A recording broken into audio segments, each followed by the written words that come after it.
Have you ever felt like this? You've promised yourself not to make the same mistake again. You've made a plan to avoid it. You've told yourself, this time, things will be different. But what happens? You fall again, into the same hole. And the most painful part isn't the fall itself. It's the disappointment, the shame of failing again, the frustration of realizing that nothing seems to have changed. But listen, you're not alone. Many of us, in fact, almost everyone, has experienced this. Repeating the same mistake, getting stuck in the same cycle, making the same poor decision, even when we know better. Why does this happen? Because we're not robots. We're human. We have emotions, we carry hopes, we carry wounds. And wounds that aren't healed will keep pulling us into the same dark places. For example, we stay in toxic relationships because we're afraid of being alone. We repeat bad financial habits just to feel alive for a moment. We procrastinate even though we know it makes everything harder, just to escape the pressure. It's not because you're weak or stupid. It's because you're human.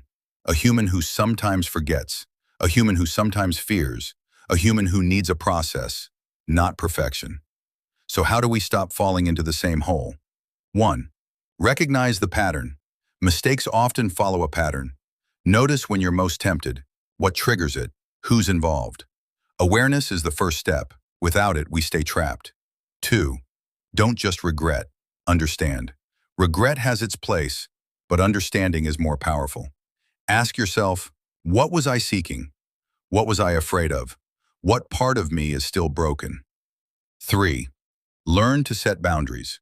Sometimes we don't fall because we're weak. We fall because we're too afraid to say no. Say no to toxic people. Say no to old habits. Say no even to the part of you that wants shortcuts. 4. Build systems, not just intentions.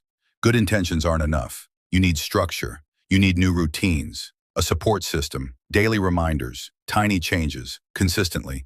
Because real change comes from daily decisions, not dramatic moments. 5. Forgive yourself. This might be the hardest, but also the most important. Forgive yourself. You're learning, and everyone who is learning falls. Don't let guilt become a prison. Let it become a teacher. Remember this. Falling once doesn't make you a failure. Falling many times doesn't either. You only truly fail when you stop getting up. We often fall into the same hole, but that's not the end. It's a call to rise, differently this time. Don't hate yourself for your mistakes. Love yourself enough to grow beyond them. And if one day you fall again, remember this. You're stronger now. You've been here before, and now you know.